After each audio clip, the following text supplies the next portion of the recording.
Fundación Banco Santander profundiza en la mirada de los autores de 12 visiones para un nuevo mundo, a través de conversaciones en las que comparten reflexiones sobre este momento vital de transformación hacia el que camina el ser humano. Hoy entrevista a Pablo Dors, autor de Mi amigo Ferrer.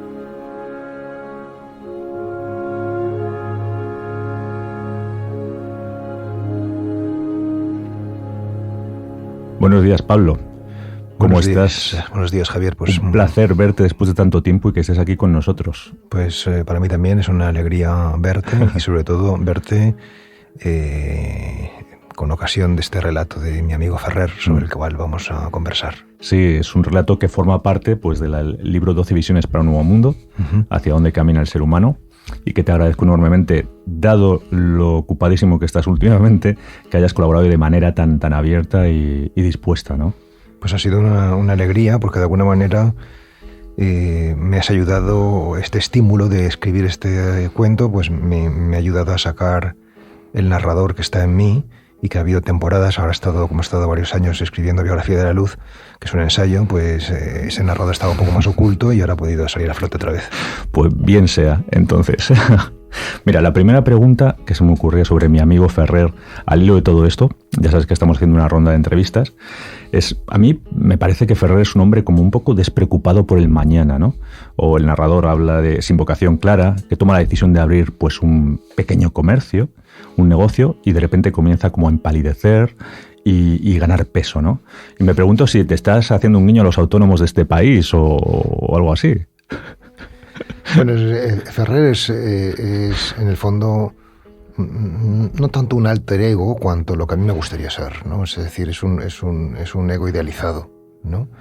Es un hombre libre, un hombre independiente, un hombre que sigue su criterio, ¿no? Y bueno, claro que trabajar por cuenta ajena puede estar muy bien, pero trabajar por cuenta propia, pues indudablemente es mejor, porque tú eres tu propio jefe y te marcas tu ritmo, ¿no?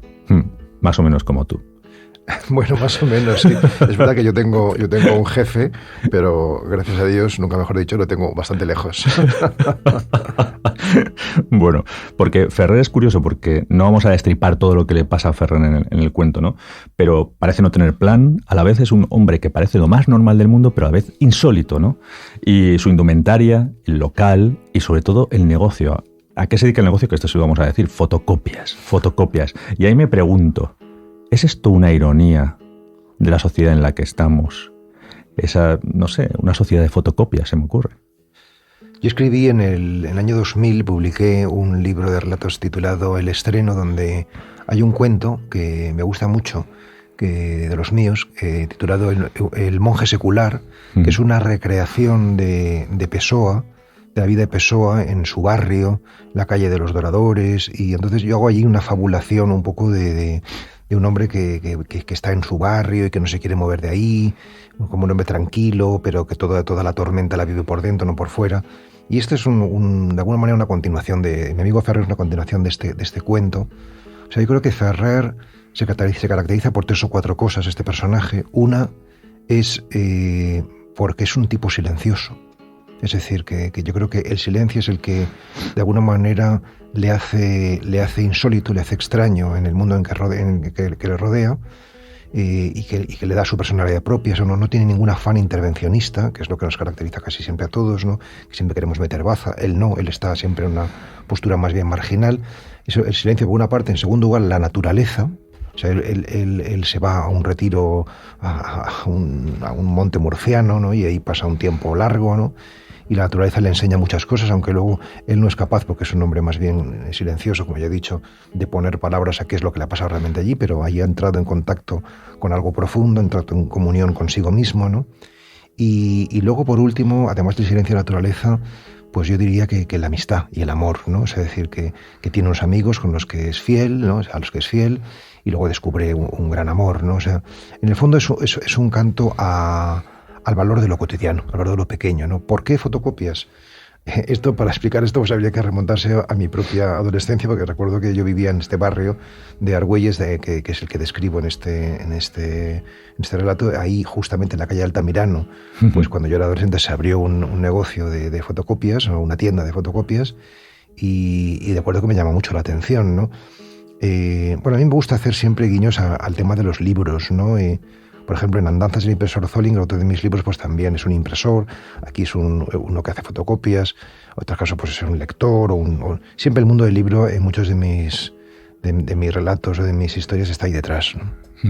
No, decía también lo de las fotocopias, ya sabes, porque en el mundo que estamos últimamente es curioso la tecnología y, bueno, le da por hacer fotocopias, que es algo como que, bueno, pues está bien, pero entonces, y últimamente, como todos parece que nos uniformamos de alguna manera, no digo, pues le ha tenido que pegar ahí un...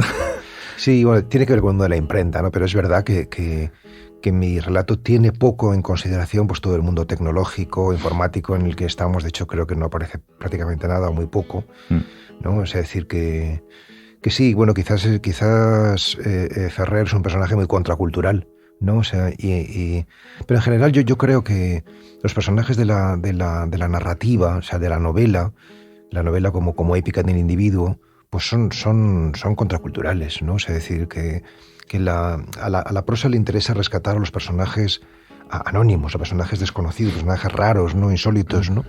Y Ferrer pues es uno de ellos, yo creo. Hablabas antes, en lo que decías del silencio. Has empleado la palabra silencio, que está muy relacionada con tu obra, obviamente. Y pues en el relato hablas mucho del poder de la escucha. El poder de la escucha y cómo el poder de la escucha de alguna manera nos lleva al amor. Me pregunto si eso, por ejemplo, la sociedad que estamos ahora, la escucha existe realmente.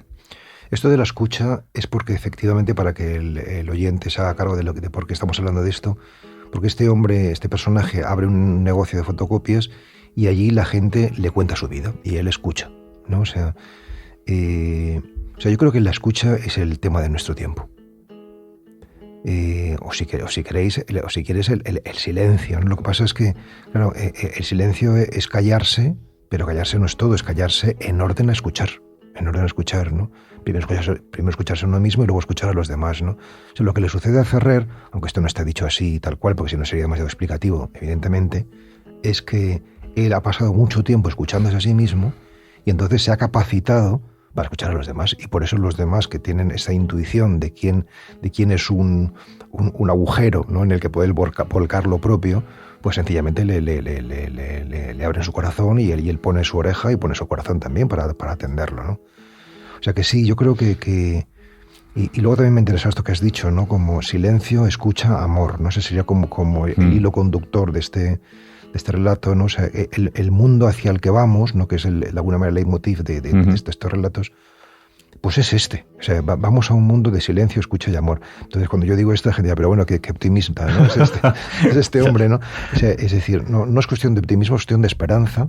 Y la esperanza no es irracional, o sea, no es demencial, sino que se apoya en que cada vez hay una mayor sensibilidad hacia lo espiritual, en el sentido amplio de la palabra, no hacia lo religioso, pero sí hacia lo espiritual, ¿no? O sea, y eso significa que ciertamente cada vez son más personas que meditan, por ejemplo, es decir, que se capacitan para la escucha, ¿no? Evidentemente va a ser una minoría siempre, pero una minoría significativa, ¿no? Y todo empieza con minorías, ¿no? Así que yo creo que sí, que sin escucha no hay amor. O sea, el amor precisamente es la capacidad de dar y recibir, ¿no? De recibir también palabras, ¿no? O sea, y mensajes, ¿no? Si no recibimos no podemos darlo, porque nadie puede dar lo que no tiene, ¿no? Así que sí, el tema del libro es un canto a la esperanza desde lo cotidiano, ¿no? Sin duda. Hablando de esta positividad y mensaje de esperanza, que tú eres muy esperanzado, pues dices, Ferrer llega a ser incluso un visionario, un entusiasmado de sencillo, como decías tú, de lo cotidiano, ¿no? Sin aracas, sin rimbombancias, con un propósito, ¿no? Y a lo mejor te lo digo de forma irónica, ¿crees que caminamos hacia eso realmente? ¿Crees que el ser humano camina hacia eso? Bueno, es un poco lo que te acabo de comentar, sí, ¿no? O sea, es decir, que yo desde luego camino hacia eso, ¿no? O sea, y es decir, hacia una vida más sencilla, hacia una vida más auténtica, hacia una vida donde dedico más tiempo a lo esencial que a lo urgente, porque es verdad que yo hago muchas cosas, pero siempre hago más cosas esenciales que urgentes. Es decir, dedico más tiempo a meditar, a estar con mi perro, a los seres queridos, a tomarme una copa con los amigos, a atender las chimeneas, a todo eso, pasear, tal, al ejercicio físico, a todo eso le dedico más tiempo que a todo lo demás, ¿no? O sea, que desde luego también le dedico mucho tiempo, pero menos, ¿no? O sea, es decir, que... o sea, cuando uno dice que tú tienes mucha esperanza o eres un chico esperanzado, pues casi parece una cosa un poco kitsch, ¿no? Diciendo, mira, o sea, por fin hay alguien ahí que prenda esta bandera, ¿no? O sea... Sí, eres uno de los poquitos, digo, sí, que han pasado. Pero claro, o sea, yo siempre digo, o sea, la única manera de hablar de la luz sin resultar kitsch, como acabo de apuntar, es no ignorando la sombra. Es decir, que la esperanza no es una cosita que te viene así sin más, sino que la esperanza es luz sobre la desesperación. Es decir, que quien de verdad tiene esperanza ha pasado por la desesperación, ¿no? O sea, quien de verdad tiene alegría ha redimido la tristeza, ¿no? O sea, es decir, que también lo he dicho en muchas ocasiones, ¿no? O sea, el narrador o el escritor debe hacer justicia narrativa o ensayística, según el género, a la realidad, ¿no? Y la realidad no son solamente bofetadas, también son caricias, ¿no? La realidad no solamente es la noche, también el día. Entonces yo siempre digo que los narradores se han enamorado de la sombra. Entonces yo siempre también recuerdo esta bibliotecaria de un gran hospital donde yo trabajé durante 10 años, que me dijo, oye Pablo, haz una lista de las 100 libros, 100 novelas, de una ingenuidad pasmosa, ¿no? que ayuden a la gente a morir, que les den esperanza. Pues le di una lista de un título, El Principito de Saint-Exupéry, porque evidentemente no hay novelas que den esperanza.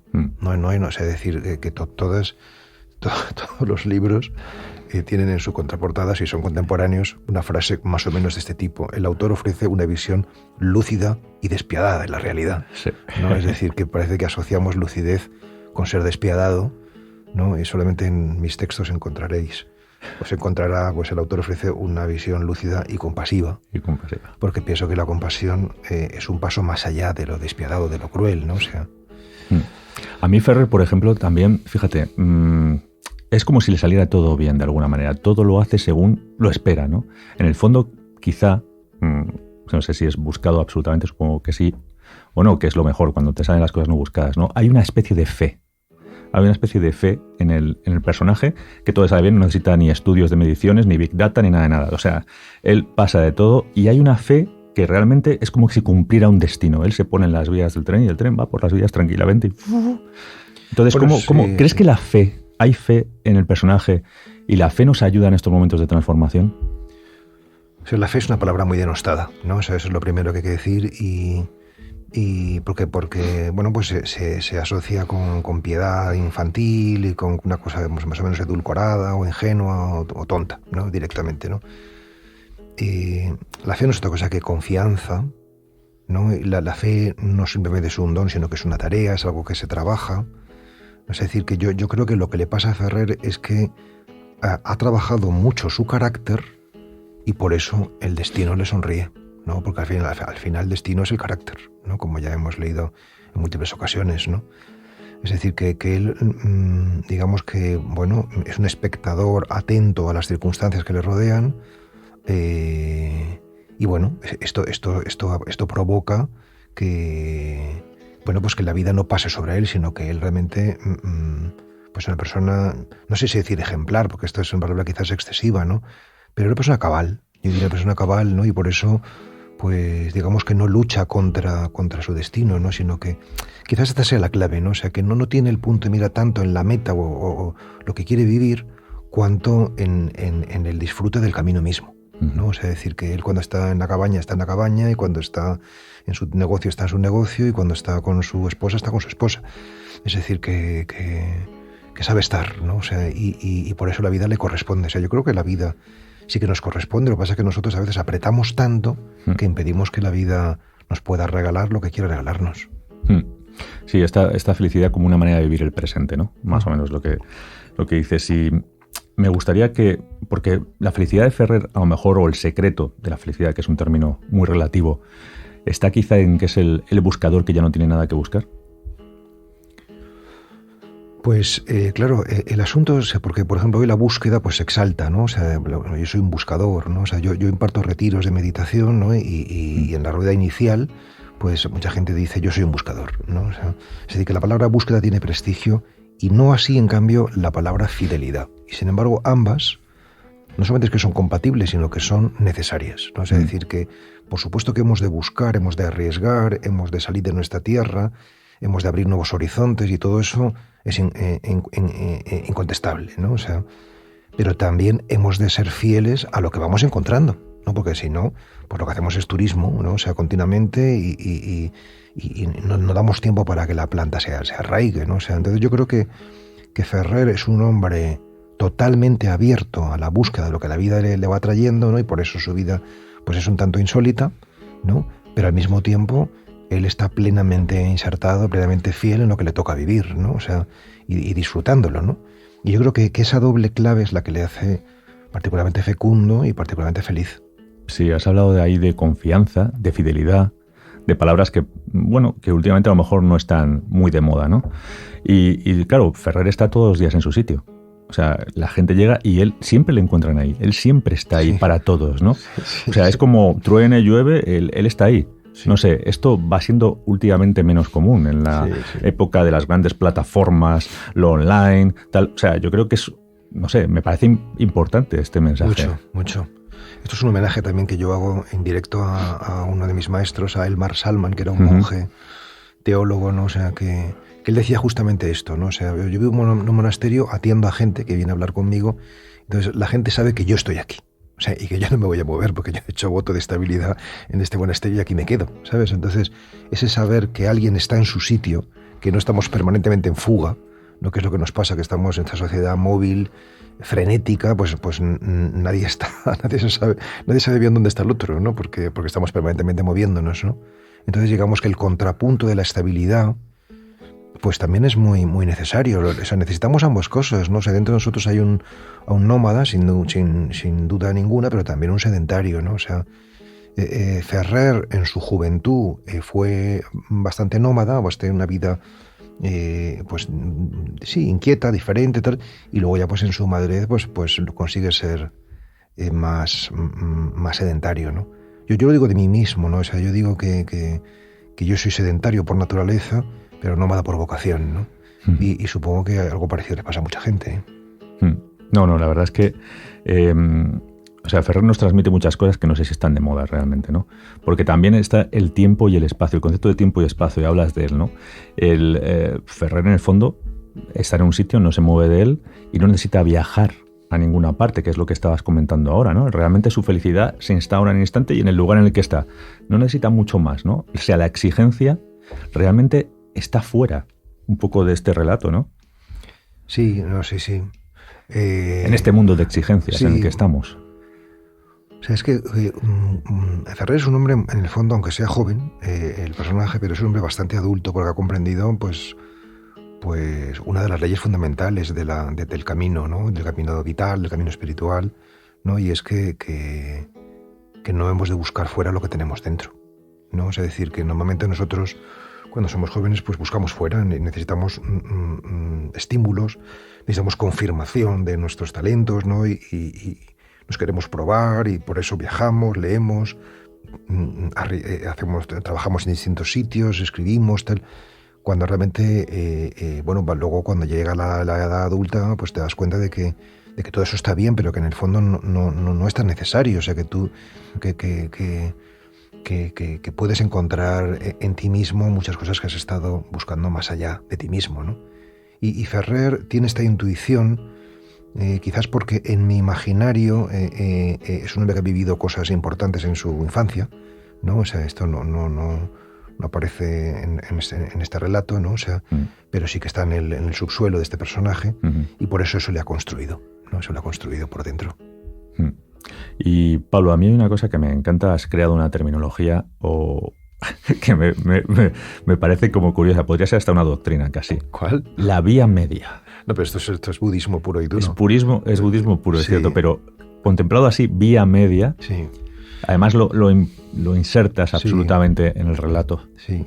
Bueno, en realidad en el cristianismo se habla de armonía, es decir, lo que busca, por ejemplo, la vida monástica es que haya un poco de tiempo para cada cosa, para el trabajo, para la oración, para las comidas, para el descanso, para la cosa manual, es decir, para lograr que no absolutizar ninguna actividad, ¿no? Sino que realmente se genere un estilo de vida equilibrado, ¿no? O sea, pues en el caso de Ferrer, pasa que él lo hace con la formulación budista, ¿no? O sea, que es la vía media, ¿no? O sea, es decir, buscar huir de los extremos, ¿no? O sea, tiene gracia que lo diga un personaje como él, que realmente ha sido bastante extremista, ¿no? O sea, pero bueno, o sea, justamente recorrer los extremos es lo que te hace, en un determinado, pues buscar el centro, ¿no? O sea, yo insisto mucho, bueno, todo esto que digo de los personajes lo digo de mí mismo, porque para mí escribir es una tarea de alto riesgo, o sea, es decir, que no se puede hacer si no es una aventura biográfica, ¿no? O sea, que tú de alguna manera te proyectas en tus personajes y los personajes son lo que tú deseas ser o lo que tú has sido. Es decir, ahí hay una interrelación muy fecunda, ¿no? Y en este caso, pues, esta aspiración de la vía media, pues, es la mía también. O sea, yo aspiro a tener una vida, pues muy armónica y muy equilibrada. Y bueno, quizás esta sea mi principal ocupación, ¿no? Buscar que no haya excesos, ¿no? Por ejemplo, yo no escribo nunca más de 2 horas al día, ¿no? O sea, bueno, salvo algún periodo intensivo, ¿no? Que me rebo todos los años porque hay que dar un empuje o hay que crear un mundo que para eso necesitas un tiempo, pero pienso que con 2 horas es más que suficiente, ¿no? O sea, para estar alimentando un texto con la pretensión de que sea una obra de arte, ¿no? O sea, y para estar dando lo mejor de ti mismo. Y además pienso que más es agotador e incluso contraproducente, ¿no? Porque puede convertirse en algo un poco vicioso, ¿no? O sea, o maníaco, ¿no? O sea, y en cambio no. O sea, tienes que tener también disciplina en esto de la inspiración, ¿no? Sí. Y fíjate, curiosamente estaba pensando ahora en lo que me decías y bueno, pues Ferrer de alguna manera es un tipo sencillo, que pasa inadvertido casi, pero que sin embargo logra algo realmente que logra muy poca gente, que es esa paz interior o esa calma, ¿no? Me pregunto si a ti, Pablo, ahora mismo, pues envidias a Ferrer, ¿no? Bueno, yo creo que claro que le envidio porque es un hombre maravilloso, es un personaje estupendo, ¿no? O sea, cómo no envidiar a los que tienen una vida tan maravillosa, pero... Yo digo porque tú ya no pasas desapercibido.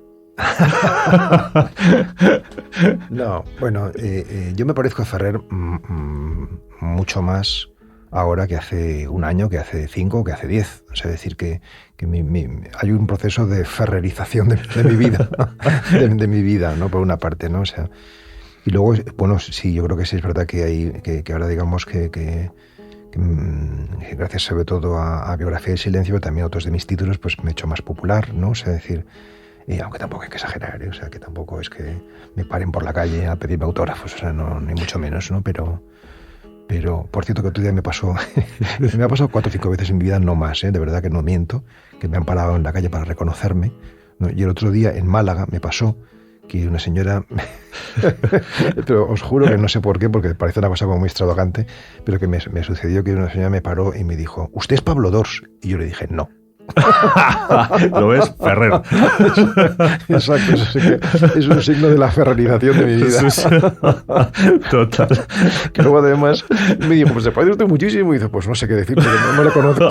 O sea, que lo seguiste hasta el final. Sí, porque claro, no podía mentir. Ya una vez que has metido el pie, tienes que meterlo hasta el fondo, ¿no? Pero luego me marché a la estación de tren preguntándome por qué había hecho eso. O sea, porque no lo había pensado. O sea, fue automático. No. O sea, no es que yo tuviese tiempo de decir, le voy a llevar un chasco a este señor.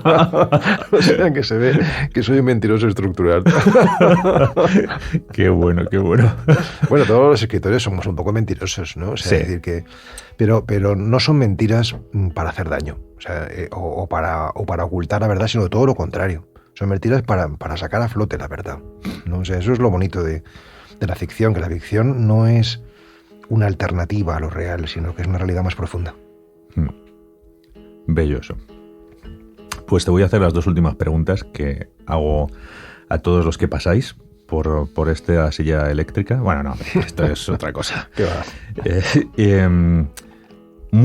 O sea, una pregunta muy personal. En el fondo, todos estos 2 años, casi desde que empezó la pandemia, nos han llevado a todos a situaciones un poco inverosímiles, a situaciones un poco que no estaban en el guión, ¿no? Entonces, me pregunto cómo Pablo, cómo tú has vivido personalmente, en lo profundo de los sentimientos, toda esta época de transformaciones. ¿Cómo has visto tú el mundo que estaba ante tus ojos?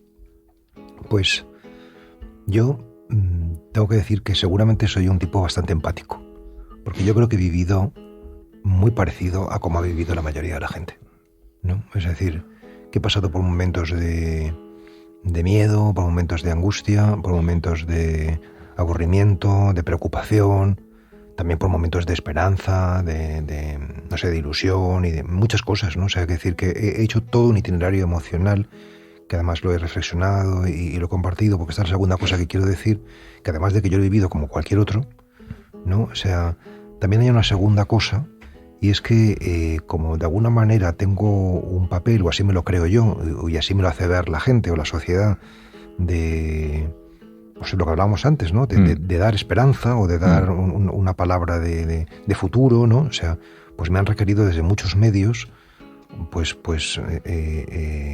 cómo veía yo la pandemia, ¿no? Entonces esto me ha posibilitado reflexionar y generar esperanza, no solamente para mí, sino para muchas personas, ¿no? O sea, por la prensa escrita, también por las entrevistas en distintos medios, ¿no? O sea, por el famoso Zoom, en el grupo de Amigos del Desierto que de alguna manera apadrino. Y bueno, pues he tenido esa tarea, digamos, esa función social, ¿no? O sea, que yo me he pillado la pandemia ya no trabajando en un hospital. Si hubiese sucedido 4 o 5 años, estaría yo como operario en un hospital, y no ha sido el caso. Uh-huh. Porque tú has acompañado a enfermos durante muchos años, claro, a morir y escuchándoles. Sí, esa ha sido una tarea que yo he desarrollado durante una década, nada menos, pero ahora la pandemia me ha pillado cuando ya no estaba trabajando en el hospital, ¿no? Pero sí que he hecho una tarea de acompañamiento personal y social bastante importante. O sea que también eso ha sido una de las características como yo he vivido esta pandemia. Vamos, un carrusel de emociones como todos. Sí. Realmente, ¿no? Sí. Pero bueno, yo creo que el propósito ayuda, ¿no? ¿A qué te refieres? El propósito, por ejemplo, cuando alguien tiene un propósito mayor que uno mismo, esto ayuda pues en estos tiempos, esto, ¿no? Es fundamental, ¿no? O sea, yo suelo decir que estamos bien si tenemos un camino, y un camino es un horizonte, un propósito que llamas tú, ¿no? O sea, al que mirar, ¿no? O sea, algo más grande, ¿no? Y luego, pues, suelo bajo nuestros pies, ¿no? Para dar el siguiente paso, ¿no? O sea, que no basta el suelo, también hay que tener el horizonte, no basta el presente, sino el presente tiene que estar abierto al futuro. O sea, el presente que no está abierto al futuro no es presente, es presentismo, ¿no? O sea, el presente se caracteriza porque es pura posibilidad, ¿no? Y vivirlo así yo creo que es lo que nos realiza. Pues para terminar esta entrevista, te voy a... pues le pregunto a todos con qué palabras, 3 palabras, con las que te quedarías para forjar un nuevo mundo. 3 palabras. Si quieres las explicas por qué. Tu elección. Pues... una sería...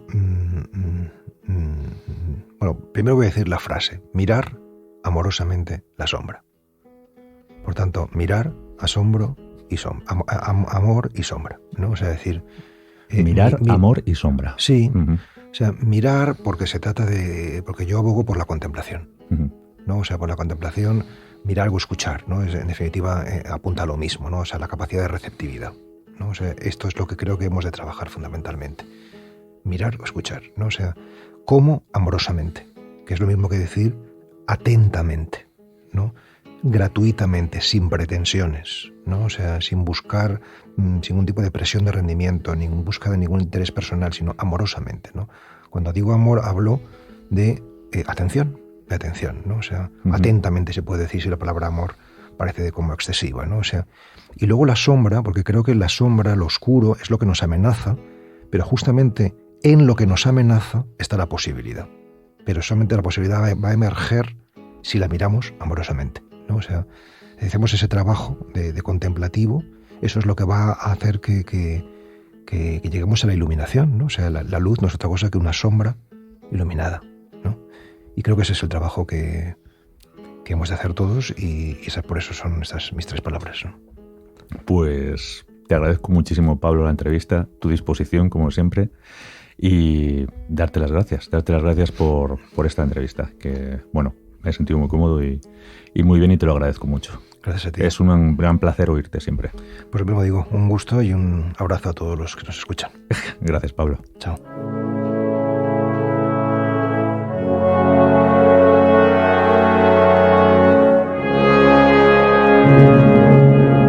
Has escuchado a Pablo Dors, uno de los autores de 12 visiones para un nuevo mundo. ¿Hacia dónde camina el ser humano? Entrevistado por Francisco Javier Expósito, responsable literario de Fundación Banco Santander.